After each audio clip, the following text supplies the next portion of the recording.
Be afraid. Be very afraid.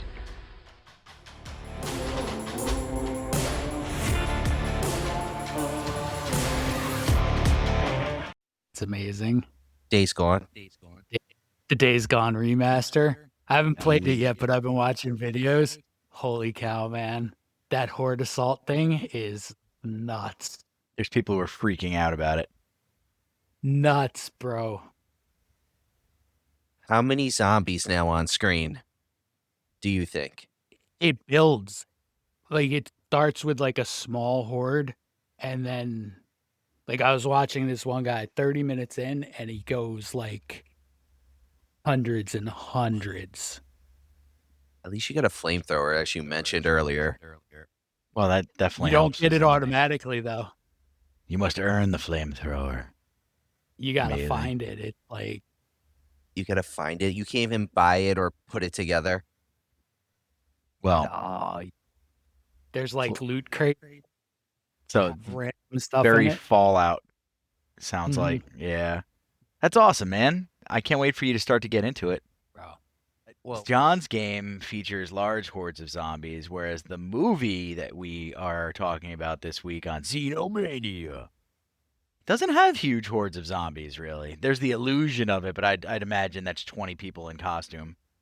And you don't need it Absolutely. to make a creepy movie. We are, of course, talking about The Battery, if you guys are familiar. A movie I never would have known about, super easy to access, and if I wouldn't known about it unless it was for my buddy John here, I'd never heard of it. Ryan, had you heard of it? no, I never heard of it until John mentioned it, and it was a great recommendation. Yeah, it's a gritty watch. It's not a zombie movie, first of all. It's a zombie movie, but it's not a zombie movie. Very character-driven. Very character driven, very psychological. You got to be in the right headspace for this one. Don't go in thinking you're going to be watching Dawn of the Dead and be having like a blast with all these people dropping. That's not the way it's No. going to go. People do No, it drop, gets- though. Oh yeah, it gets really heavy though. Yeah, it does. It makes you question your existence like multiple times. But there's some funny scenes too that we'll get into. But we'll just give you kind of the overview of the movie. You're in a post-apocalyptic setting. Are they in Tennessee? Or no, They're in there's a New guy. England. Yeah, they're in New England. You're right. And there's a dude who needs to drive to Arizona in it. I don't know why I got Tennessee in my head. So they're in the forest, the thick forests of New England. You could feel the humidity in this movie. Do you guys know where this is filmed? No, where is it filmed? Kent, Connecticut. No way. Really? I thought you were Yeah, gonna say man. Kent, New York for a second. I was like, what? No, Kent, Connecticut. In this, like, and if you watch closely, there's definitely parts that you'll recognize from like I Spit on Your Grave, Oh, cool. Okay. and Friday the 13th Part 2 is filmed there also. That's pretty cool, man. Got a little film haven going on over there in Connecticut. I don't know if you guys have been to Kent, but it's a pretty place. I'm sure. Well, the pretty places in Connecticut are they're not a dime a dozen by any means, but they're pretty much rubber stamps close. of each other. Like Connecticut's just a pretty. The areas of Connecticut that are pretty are pretty. The cities in Connecticut, not very pretty. They don't tend to be that pretty. No, No, but no, not so much. the non-cities, The huge. very pretty. Yeah, it's just a nice state to drive through on your way to Massachusetts from New York. It's just a quick wave. Yeah. It's Yeah. like, what do I do? Hartford, Yale's over there, New Yeah. Haven. Okay. Oh, there we go. We're in Springfield.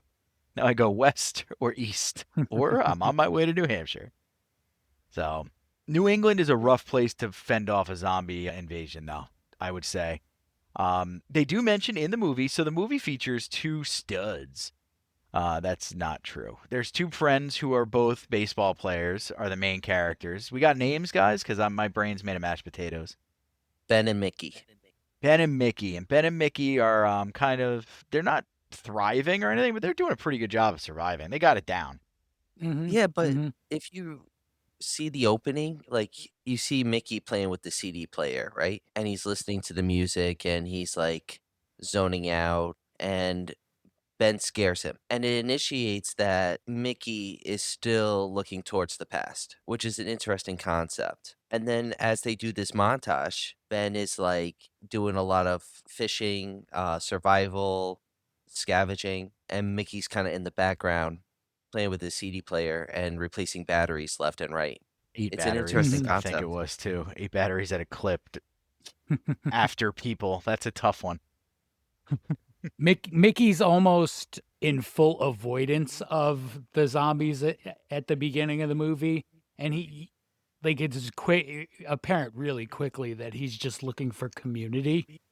And like they say, like when the apocalypse started, they weren't friends. They just sort of knew each other. They were on the same team, but they didn't hang out together or anything. They just sort of wound up together. And you see that a lot, that it's like these two still clashing personalities. Yeah, that's a good point. I didn't really think about that, but they're not best buds. It's definitely a union of circumstance and necessity. And it's not like it's negative either. It just is what it is. Ben consistently, like, Ben is the provider. Yes. He's the hunter, he's the killer, he's the Mhm. cook, Mhm. he's the stalker, he's the decision maker. And Mickey's just kind of like Ryan said earlier, he's just kind of riding it out, doing stupid stuff like listening to a Discman with noise canceling headphones.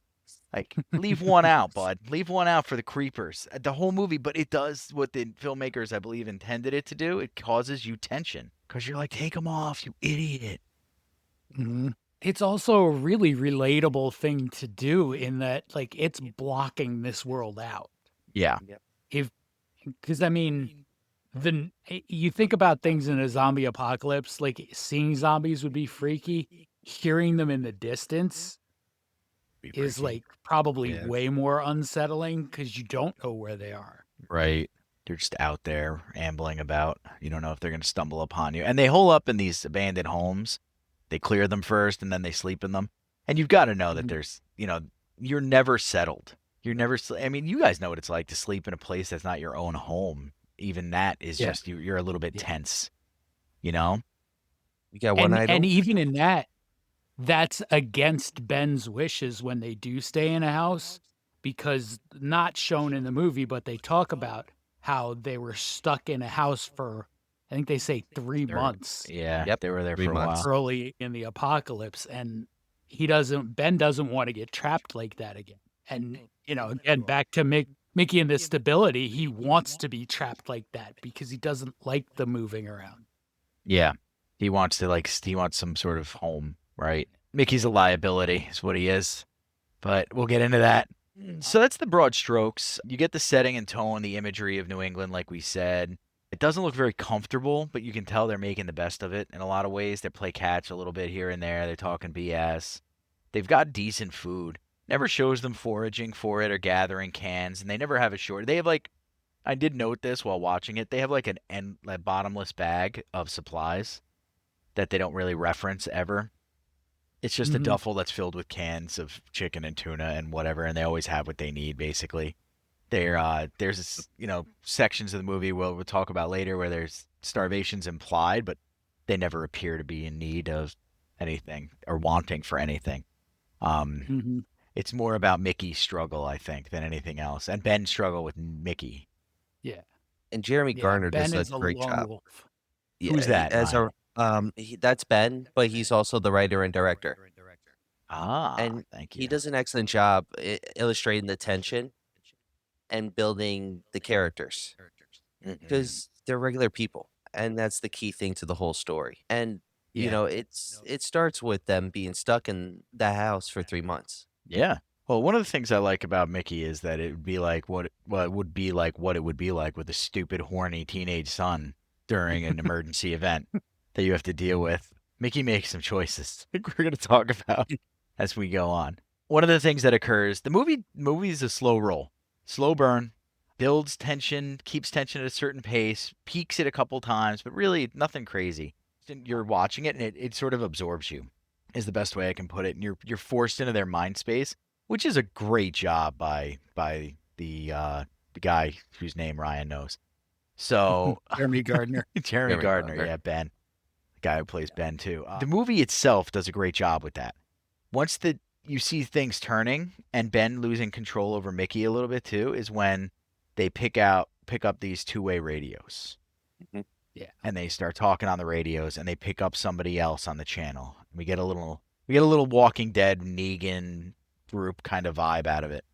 Yep. The orchard. Yeah. The orchard is definitely not what Mickey wants it to be. It's never shown, but you can tell it's not what he wants it to be. And they let that sit in your head for a bit too. Like, Ben knows, Mickey probably deep down knows, but he can't help himself. He needs it. And then it doesn't hurt. So Ben's talking to the girl whose name is Annie. And he's always reaching out to her. So when they first hear the transmission, the orchard tells Annie, or is talking to Annie, and then Mickey comes on the radio. He's like, "Hey, we need help. Where are you guys? We're in Connecticut or wherever he says they are." And they shut him down right away. Like, "We don't need you." If it was a girl, they'd probably be like, "Yeah, come on down." But it's a guy, so like, "Nah, we're good. We don't need any more dudes." So they shut him down, and then he just harasses them over the radio forever until Annie finally talks to him a couple times again. Is like, "Stop it. Stop reaching out. They're gonna kill you." Kind of implies that somebody's gonna get hurt. And then Ben says Annie's like a 600-pound. He says words that aren't kind that I won't repeat. 600-pound lady. That's not desirable in any way, and you're an idiot for doing this. Blah blah blah blah blah. And Mickey just seems to get more lonely at that point. He even makes them go to the house of a girl that he was shacking up with for a little bit. That's probably one of the creepier scenes in the movie. Maybe the second creepiest scene in the movie. Oh, when he's in her bedroom, yeah. It's like he's like in the thin line of being unhinged. Yeah. And just like he doesn't know how to accept what's going on, so he's like stuck. He's super unhinged. Lonely. Yeah, that's where I was about to go. It's how lonely he is too. He and Ben just don't relate to one another. There's no help either. We won't get too much into it, but the three of us happen to work in a place where we see those types of helps coming out. That's just how I'll describe it and leave it at that. And then you think about what it would be like for these people when they're just out there and it's them, and it's kind of Darwinistic in a way. Mickey's not meant to survive this. He just can't handle the solitude. Even with Ben, he's alone. Yeah. And he even tries. He tries. Mm-hmm. Tries he's to do not what Ben alone does. when he's in the back seat of the car by himself. So we get into that. So part of his loneliness comes through in the fact that he wants to be with a woman badly. There's more to it than that. Like Ryan mentioned, the orchard, and he really wants the community aspect, but he's super horny. And we're not going to sugarcoat it. They've got a scene in this movie that is alarming. My wife was reading her Kindle while it was going on. She didn't look up once, and I was like, "Thank you." But Mickey's chilling in the car, and I think Ben's fishing or something. He's like, he goes Ben away. Ben is showering. He's showering. He's that's right. showering in that waterfall. The writer-director So decided to show us you go his from dong. this sort of you go from this sort of like discomfort of thick Ben with his big beard. I hate your choice of dancing words. around under the water, and then You mean thick because Ben's fat, by the way. And there's listeners. the full-on dong. Yeah. It just flapping around while he dances. So you cut from that Like back a to poet, Mickey everybody. in the back of a station wagon with the headphones on when, I mean, you can't lie. Living, it was probably a very attractive woman. Yeah. Dead, it's, A zombie, yeah. a Dead, zombie. it's a zombie lady. Yeah. Right. But you could definitely still see that she was probably kind of attractive when she was not a zombie. And she gets right up to the glass on the window and starts, banging on the window. Well, Mickey has some needs. Yeah, and he starts hitting the jackrabbit in the back of the car. And it is uncomfortable. And it goes on for a while. Like, they don't just cut it. It's long enough for you to be like, come on, dude. Until the bang happens when Ben shoots the zombie in the head. Ben comes back and wipes out the zombie with his limitless ammo. By the way, we never brought that up. The fact that they never worry about ammo and he never has a problem reloading the gun. He's Definitely got a this cheat little code. revolver. Well, not even it's a pretty big revolver actually, but yeah, he kills the attractive zombie, and then laughs at Mickey and he's like, "You finish up, man. I'm just gonna head over here." And just the mocking, I think, makes Mickey worse. It's not even mocking. He's just being. I mean, he's laughing. It is funny. Yeah. But I think. It makes I Mickey mean, worse.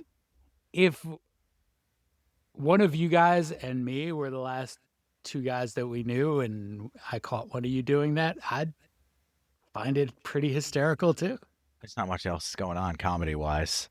At least it was in the Pretty back of funny. a Volvo, not in a Pretty funny Volkswagen. circumstance. Yeah, for real. Yeah. But yeah, you got that going. So good times. Good times. Things go from bad to worse.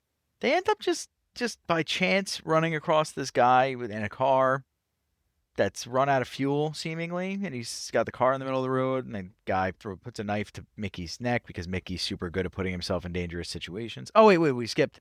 When Ben ups the ante with their relationship. Yeah. Ryan, you want to Yeah. go through that one? So they find an abandoned house, and Mickey loses his shit on Ben, right? He's like, I just want a quiet night. And Ben agrees. And we have a nice scene of Ben dancing, listen to the music, because he Lot of takes whiskey. Mickey's. Oh, yeah, a lot of whiskey. Yeah. A lot of whiskey. But he takes Mickey's Walkman. He's having fun. Mickey's more alert. And then the next morning, Ben finds a zombie tied up.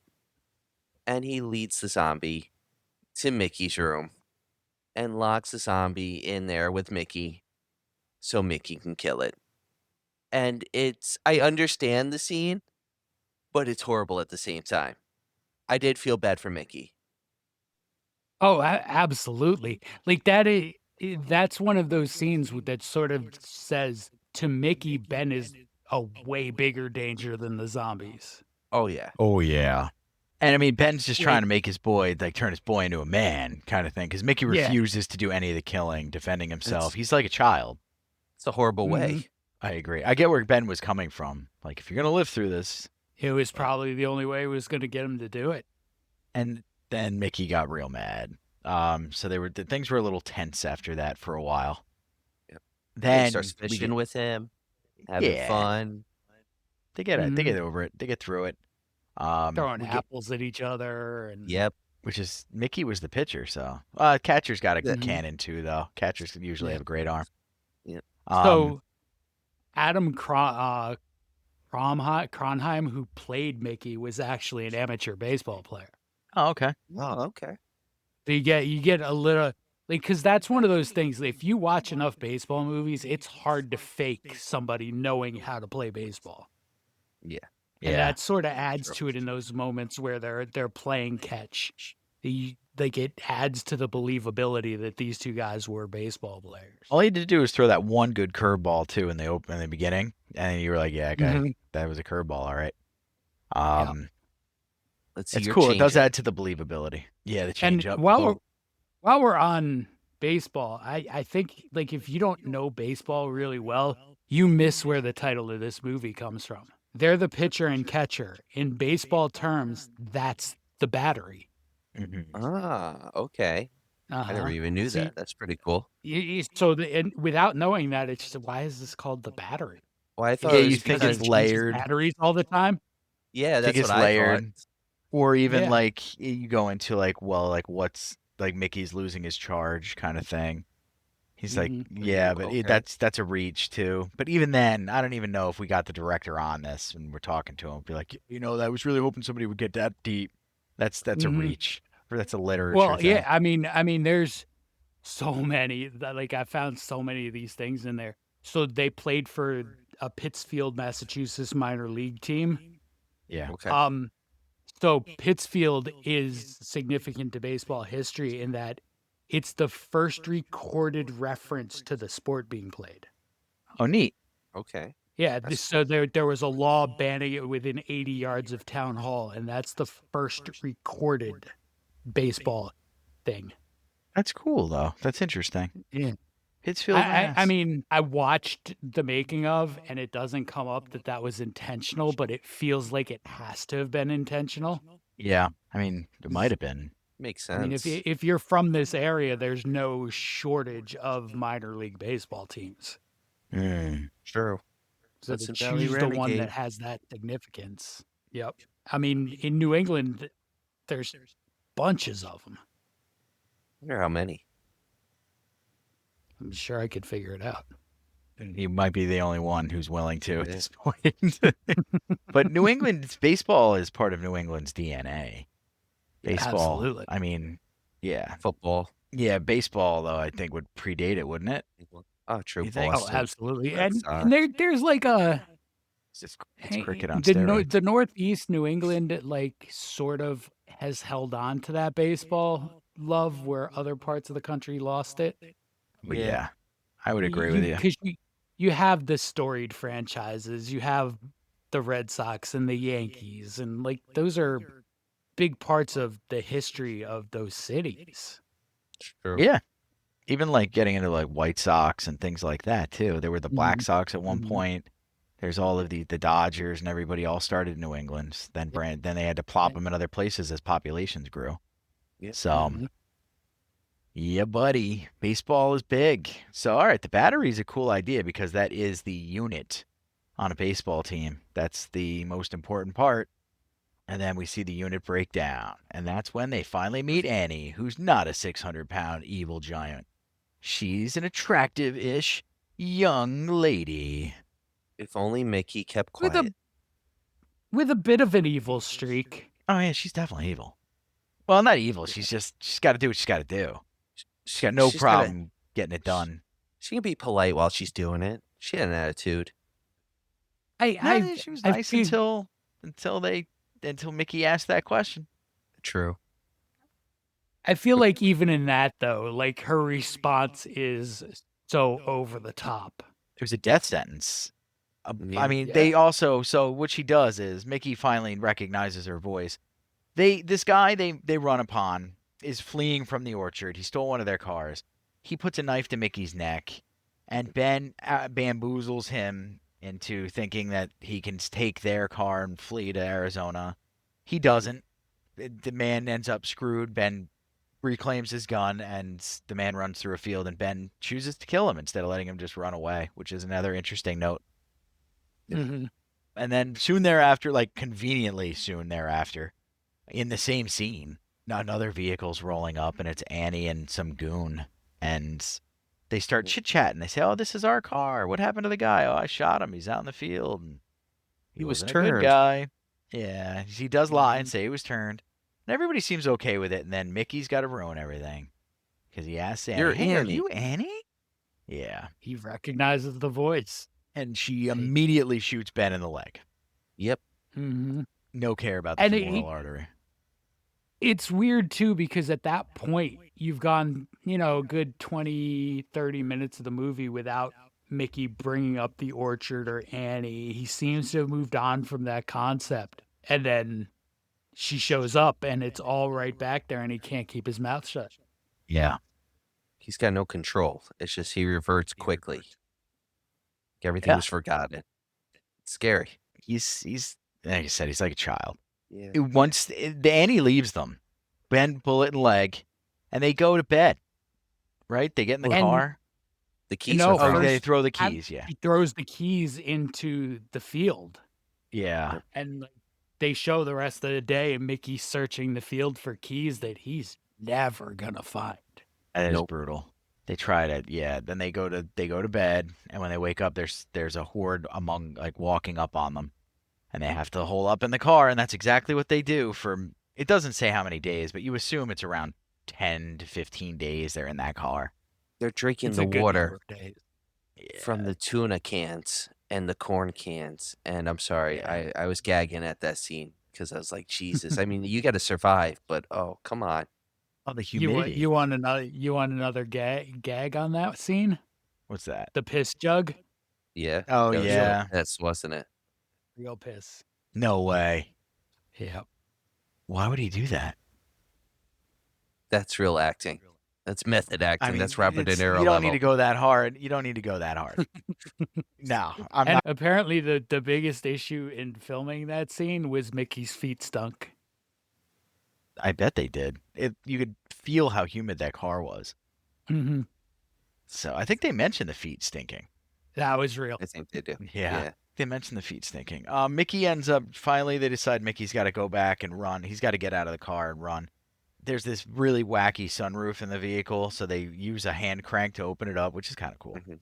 he climbs out and goes looking, and then they show Ben like milling around in the car. I think it's all the same take, right? Mhm. Yeah. There's no cut. It takes like a few minutes, and then Mickey does return, and he's bit and has nothing else going for him. That was a And great scene. oh, It was good. very tense, and it's just like that back and forth of like, I was bit, and he's like, I'm gonna have to kill you, and he's like, no, Does he ever yes, say no. it? I don't remember if he said it. Yeah, he did say it. That he has to He's like, kill him? hold it. Well, oh yeah, he's like, I'm sorry, and he pulls the trigger.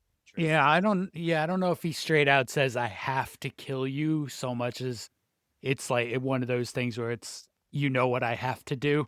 Yeah. Yeah, and then there it goes. And he shoots Mickey in the head in the car, and that's brutal. It's not Yeah, like it is. brutal because they're best friends. It's kind of brutal because they're not. I don't know Mhm. how to describe it. It leaves you feeling a little empty. Yeah. And how seemingly easy it was for Ben to do it. Oh yeah, he's very Yeah. logical with it. Just Yeah. bit, bullet, done. Plus, there's a few things in it that are not really flushed out. Ben has a bullet in his leg. They don't Yep. discuss whether or not it went all the way through or anything like that. They don't discuss the bleeding. They show him change his bandage once, but they never show him take his Mhm. pants off.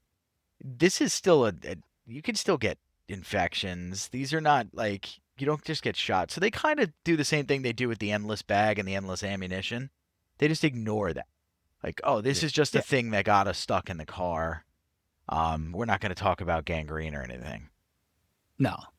And so after Ben kills Mickey, he decides to go up through the sunroof and try to find the keys as well, or just get away. And you see him at the end limping ahead of the horde. Presumably he made it through them Mm-hmm. and got there. So while they're stuck in the car, at one point they were discussing a plan, and it was the plan they had used to escape the house they were trapped in. And essentially, it was let's open doors and let them come in, and then we'll go out another way Yeah. while they're all piling in this one way. And Ben and Mickey had determined in the car it wouldn't work. But after Mickey is dead, that's what Ben does. He pops the trunk and he goes out the sunroof. Yeah. It gives him, limping, it doesn't give him a huge head start, but it gives him enough that they're slow, he's going to stay ahead of. And the thing about it is, it wouldn't have worked for Mickey because Ben was still in the car. If Ben had gotten out with Mickey, it would have worked, but Ben stays in the car. Mickey goes looking for the keys. So that's really what kills him. It's like Ben's need to survive sort of kills Mickey, which is another interesting thing. Yeah, I was gonna say they talk about this plan, right? And then he's like, "Hey, Mickey, go try to find the keys." Maybe he set him up the entire time. It's possible. Ben is very strategic. We figured that out. Yeah. Well, the thing that they sort of miss in that moment is Mickey being healthy enough to run still could have led the mini horde away from the car for long enough for Ben to get out and make their getaway together. Oh, that's smart too. Yeah, good point. That could have worked, but I think Ben kind of went into survival mode and he's focused on himself, but he kind of is trying to redeem Mickey's death because he's leading that horde to Annie and the orchard. That's what I like to believe. I like to believe that he gets out of that car and he hunts down the orchard. Yeah, you would hope. Part of me thinks he might not, though. He was very practical. And I don't know if he's vengeance-driven either. He didn't... I mean, Mickey was his partner, but he wasn't his family. He wasn't his friend. He didn't have love for Mickey. At least I don't think he did. It's interesting because Mickey, they talk about connections before the apocalypse. Ben, that really doesn't come up much. Yeah. You get the impression that Ben hung out with people, but not so much as friends or anything, just entertainment maybe. Yeah. There's a cool little scene where Ben listens to some of Mickey's music in the car. The music itself is pretty cool. Where did they sample that from? Because they definitely highlight it. Is there significance to the music at all? I don't think so. I think but they did get, I forget which one of the songs was recorded specially for the movie and then re-recorded because it didn't come out how Jeremy Gardner wanted it to. Oh, really? Okay. That's kind of cool. I guess the original version that they had recorded was kind of electric and upbeat almost, and he wanted, the acoustic sort of downbeat version, and they went back and Okay. re-recorded it. Mm. All right. So that's pretty cool too. I feel like upbeat would have ruined the whole thing. Yeah, If you absolutely. that Unless they were slow. being ironic about it. It felt like Juno a little bit with the way they were using the music. Oh, God, yes. Especially the beginning. Beginning scene felt like Juno to me so hard. But it was just good. It just humanizes him a little bit too. Just this kid getting lost in Mhm. his beats kind of thing. Mhm. But yeah, that's the battery. I mean, we just picked it basically down to the bone. Yep. It's a good watch. Sorry for the spoilers; they're implied at this point, but it's a good watch. If you want to watch like a pretty nuanced, almost indie-ish, Very. It's film. very indie. Yeah, Very. So this is a $6,000 budget. and that Yep. comes through too. That's why we say there's no giant horde. You have to use your imagination Mhm. and assume the numbers are meant to be like 10 times what you see on screen. My assumption is like the boom mic guy's sister is one of the zombies, and like how they go about it like that, Yeah. because everybody's sort of Yeah. young. It feels like they're part of Yeah. the crew. So, and like in typical like zombie fashion, there's nods to Romero in the funding even. So Okay. when Romero was making Night of the Living Dead, he asked 10 friends for like $600 each to Okay. fund Night of the Living Dead. Jeremy Gardner did the same thing as like a tribute to the Romero DIY concept. That's cool. It is cool. Yeah. That's a nice homage right there. It's neat. Mhm. They got the Volvo for $600. I mean, That's not a that's bad fair. deal. Fair price for that Didn't- Volvo Yeah. house. Didn't survive filming. That's a shame, No. actually. Mm. So in the making of documentary, they're talking about how like the rest of the crew is talking about how they thought Jeremy Gardner was hoping that would be his car after they finished filming. Aw. Okay. Because it's like And a then they just Volkswagen, ended up- guys. Yeah. It's like a pretty sweet vintage looking one. We're talking like National Lampoon style, better. I've never seen a car with a hand crank sunroof before. That That's was pretty cool. cool. That's old school. That's like those old European cars. Hell yeah. Those Ah. those top model stuff. Yeah, it was neat stuff. But yeah, is there anything else about the movie in particular you guys are sitting on that you want to bring out? Now we covered everything that I wanted to cover. I just think it's an excellent film, and everyone should give it a chance. Yeah, Absolutely. Yeah. And listen, there is a really phenomenal physical release from Scream Factory. Highly recommend it. And then like you get outtakes, and the outtakes are like complete Oh, I bet you opposite they're mood. There's phenomenal. so much fun in there. Yeah. There's so much fun in the outtakes. And you get the making of, and it's just a good watch. Cool. Nice, man. All right. Well, that was The Battery. We're going to roll into top fives, everybody. Ryan, what do you got So, for us this week? Baseball week- movies? No, I should have. Damn. I went with actually Trapped. Oh, cool. Movies where characters are trapped. And we're gonna start with a M. Night Shyamalan produced movie. I know I messed his name up so badly, but And he then produced- he's moving. and he's moving. I know. It's staying in. It's staying in. That's why I'm not putting. That's why I'm not putting him on any of my lists.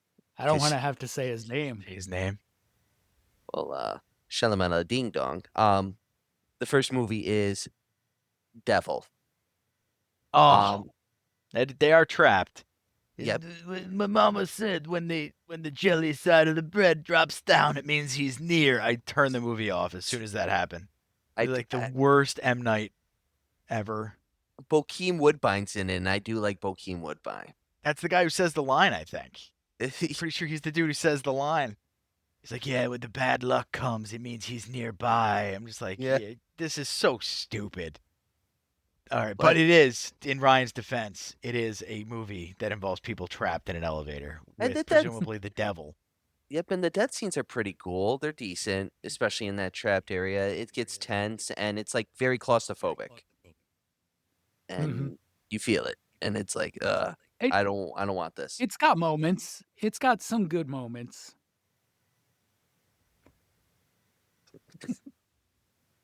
Great pick. What's your fourth Very- movie, Ryan? Damn it. My fourth movie, I'm standing by Devil. I like Devil. My fourth movie is actually Cube Oh, sweet. from Way to redeem 1997. yourself. Yeah, I was gonna say. All right. Cube, 7 individuals trapped in a bizarre and deadly labyrinth of cube-shaped rooms. I mean, this is pre-Saw, technically. Yeah, it is. Like, People Right? trapped, going through, like, these cube puzzles and stuff. It's a, You remember the it's a really good lasers? watch. That's the Like second the one, I special think, effects right? are so bad. Oh yeah, you're right. They're horrible, but that's what makes it so good. Yeah, Cube's a great Which- watch. Well, it kind of leads into my third pick, which is the 1999, the remake of House on Haunted Hill. Oh, nice. Okay. I like Vince. Trapped. Yeah, I love Vincent Price's version, but Jeffrey Rush, Famke Janison, Taye Diggs, Ali There's Larder. another Richard CGI Wilson. nightmare, that movie. It When the big is bad pops out and you're like, ooh, the Black it's Ghost Mist. bad CG. Yeah. It's another bad. It's but that good time movie. period, though. Yep. Like 1999. Frighteners and stuff. Yep. Mhm. I Like, still you get love it. there's that stretch from like 95 to 05 where where effects are just They Like, rely it's heavily like- on them and they're real bad. Yeah. yeah, it's like a transitional period in the technology almost, and it like they just did not age well at all. The one I bring up all the time for that would have held up if they just didn't screw up the UFOs so badly with the green was Independence Day. They used modeling for all of the explosion scenes and destruction of the cities, but the UFOs and the air dogfight scenes, which is a Mhm. substantial part of the movie, the Yeah. CGI is so bad. You could make better on Adobe After Effects in like 10 minutes now. It's It's true. so bad. That's pretty sad. I mean, it's cool, but sad at the same time because they had how much money? A lot. I was gonna say, yeah, you're on lot. mute. But Yeah. speaking about a lot of filled in money, the a lot for me. a lot. But to speak about a lot of money, this next movie, this company has a lot of money, and they trapped their 80 foreigners, mainly Americans, in their company, and that's the Belko Oh. experiment.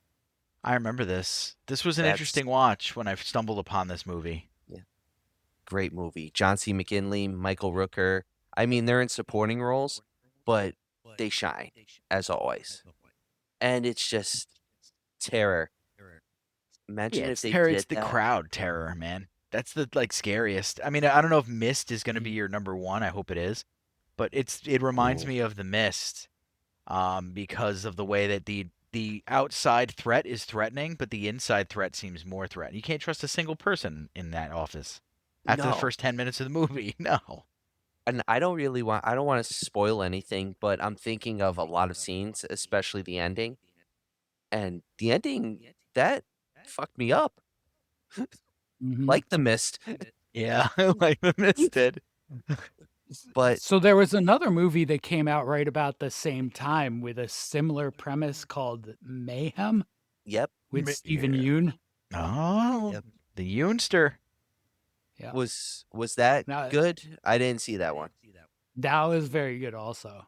Highly recommended. You guys see? Speaking of Trap, did you see Sweet Home, the Korean movie, subtitles only? It might be dubbed, but don't watch the dub. Subtitled on Netflix. Blew under everybody's radar. I think you guys should give it a shot just for the special effects. You're gonna be impressed by this limited series budget. Well, actually, it's not limited series because they did do a season 2 based on the success. The effects and the costuming of the monsters are phenomenal. And it's basically like a zombie outbreak, but instead of zombies, everybody turns into their own unique monstrosity, which Okay. is super cool. And they're all stuck in an office or in an apartment building. I And just like wrote it down. stole.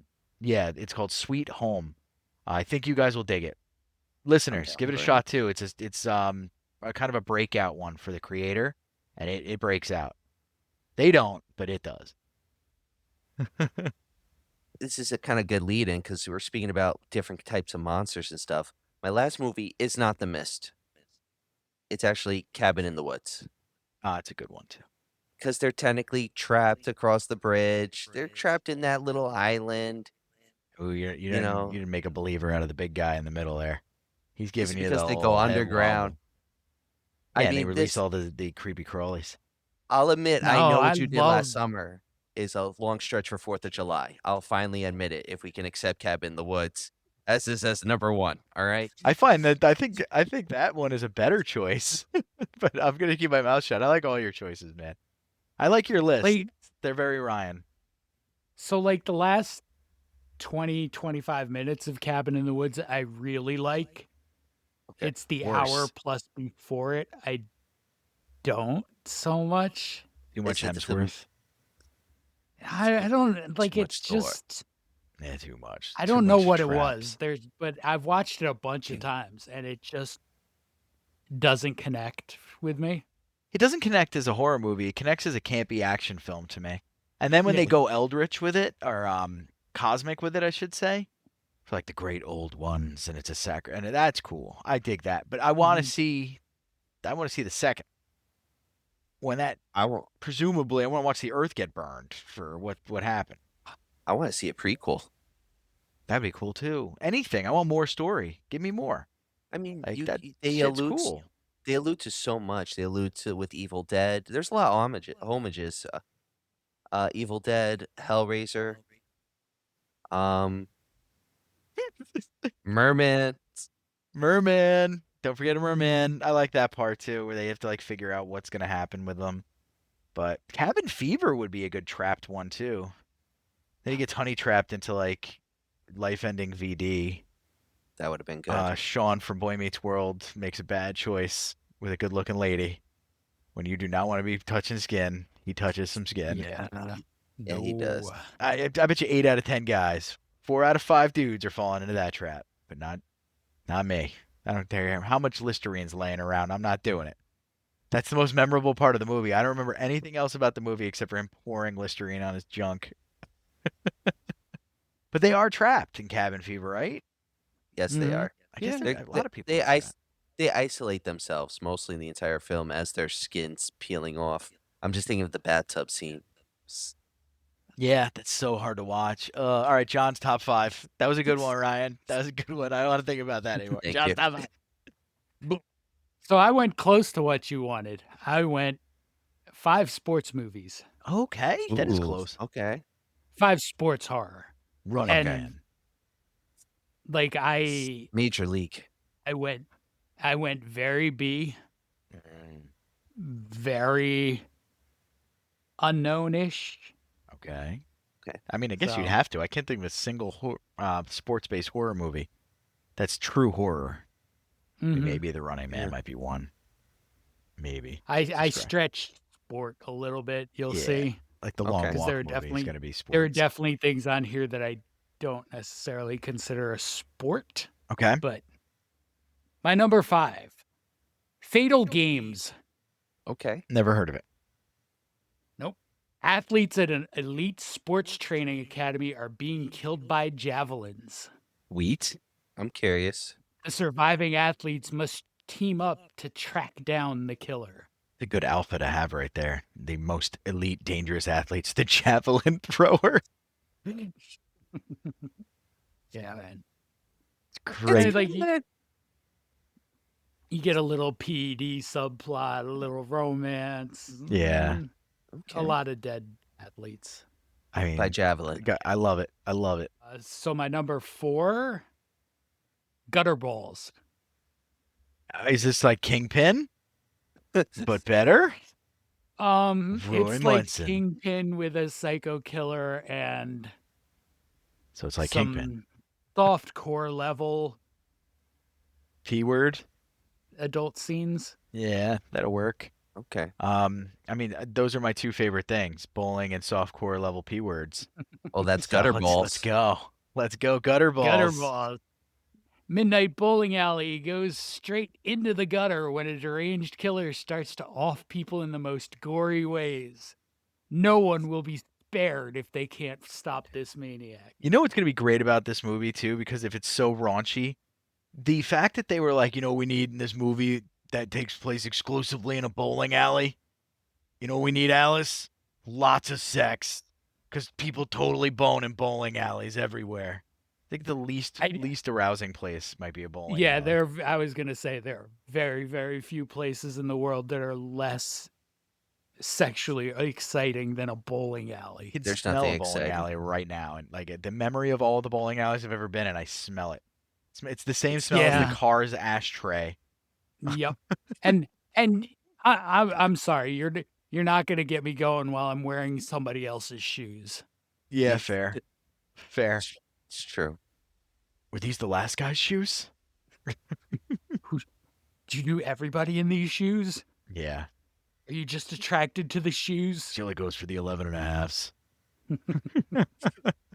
All right. Gutter balls is good all around, except for that little plot twist. But the Big Lebowski's the horniest thing about bowling alleys. That's Well, it. he's Yeah. the dude. He's the dude. He Yeah. just brings the swag. Yep. So my number 3, iced. Hockey or figure skating? I'm hoping figure skating Neither. right now. Oh, damn. The cutting Neither. edge.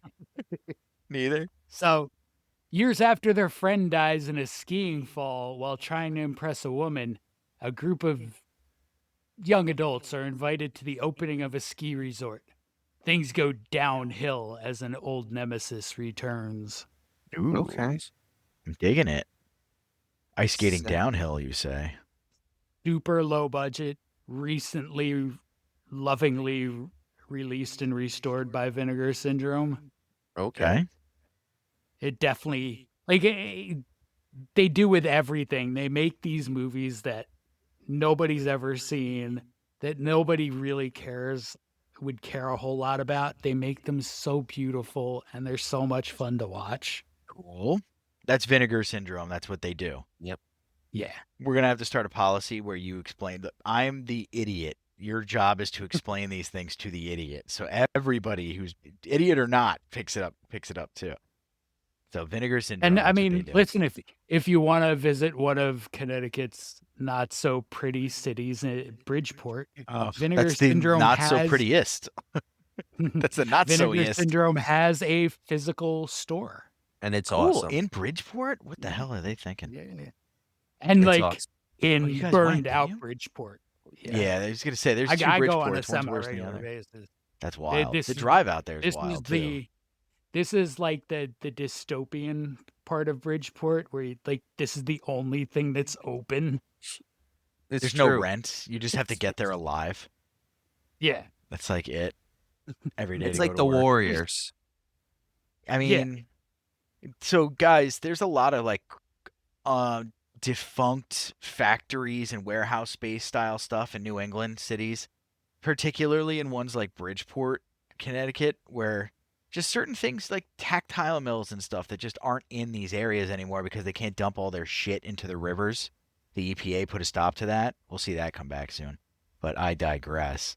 So like that stuff, New York State is filled with stuff like that. There's towns that were all centered around cheese factories and stuff. Factory goes under, there's no way to make money in the towns. So you just have these populations of like 10,000 people with nothing for income. So that's what they're describing. Imagine like a bombed out area with no money, a couple skittering drug addicts here and there. And that's the area of Bridgeport. There are nice spots in Bridgeport, just not many. Mm-hmm.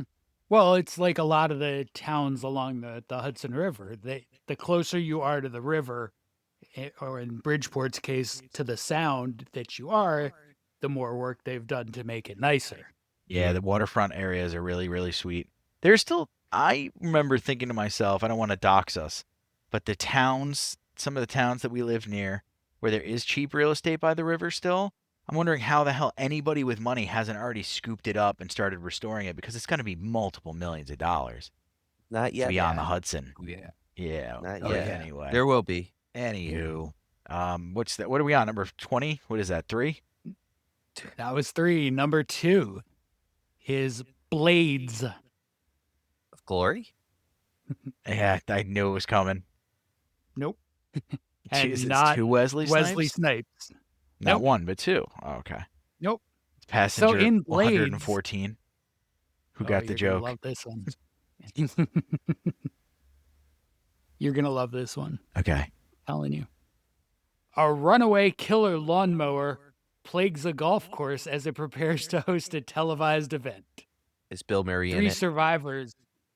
survivors must stop the lawnmower before it drives through the competition. Prequel. Yes, it's Prequel to Lawnmower Man. yeah. Prequel to Caddyshack. Yeah, there it is. I mean, Blades, indeed. There's more than one. That's cool. Touch Hub's really Kearns. lost his hand. Actually, that's also a Vinegar Syndrome release. I mean, it sounds Okay. like most of these are going to be. They have some good movies, though. Yeah. All of them are good. No, they have some contracts with major studios. They put out Roadhouse. Roadhouse. The The original? Prophecy. Yeah. Oh, good. Okay. Because I said They a did The remake. Prophecy. Vinegar they Syndrome got did the Condo. Prophecy? The Yep. original All- release of it? Yep, All three. yep. What? They Without did that, Congo. we have no Aragorn. It's- Yeah, Congo was a hot mess, but it was our Mhm. hot mess. We own that. The book is Yeah, way better than the movie, by the way. I'm Book is sure really they scary. usually are. It's Crichton too, which is good Crichton. But anywho, all right. Number 1, zeroing in.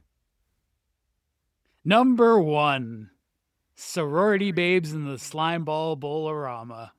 All Another right. bowling movie. Bowling did well on this list. I It don't think it's did. a sport, but bowling did well on this list. It's like billiards too. I don't know if that's a Mm. sport. It's an activity. Yeah. We're gonna get some hate mail from Bridgeport specifically about this I topic. mean, How dare listen, you? if it I don't think we're doesn't getting cause that your accent. heart rate to go up, it's not a sport. Fair. That means Fair. that puts to bed badminton then, though. It's one of the most strenuous activities a human can perform. It's a Badminton. sport. Yeah, it's It's a a sick sport. sport. So all for right. those who have not seen Sorority Babes in the Slime Ball Bowlerama, all of us. sorority pledges and some male friends break into a bowling alley to steal a trophy as an initiation rite. Pretty sick. They also unleash Uncle Impy, who grants them wishes with a striking twist. Pretty sweet right there. Uncle Impy. Uncle That's Impy. pretty sweet. So there's basically a fairy, an elf of sorts. It's pretty sweet. All right, cool, man. That Sort one of a actually is very. genius That was That a one's good got a little, list. a little gin. That's got me intrigued. I might have to. The title does not bring you there at all. That's awesome. No. But all right, guys, that's the top 5, and that was The Battery. Shockingly, one of the episodes where we actually stuck to the movie for the entirety of it, I think. Except for the very really beginning. did. Yeah, we Yeah, did. so I don't know if that's going to make it better or worse, but you let us know in the comments. It's a change. Like and ascribe. Like and subscribe. Yeah, like and sub. But anyway, yeah, guys, thanks a lot. We'll see you next time, all right? Have a good one, guys. See ya.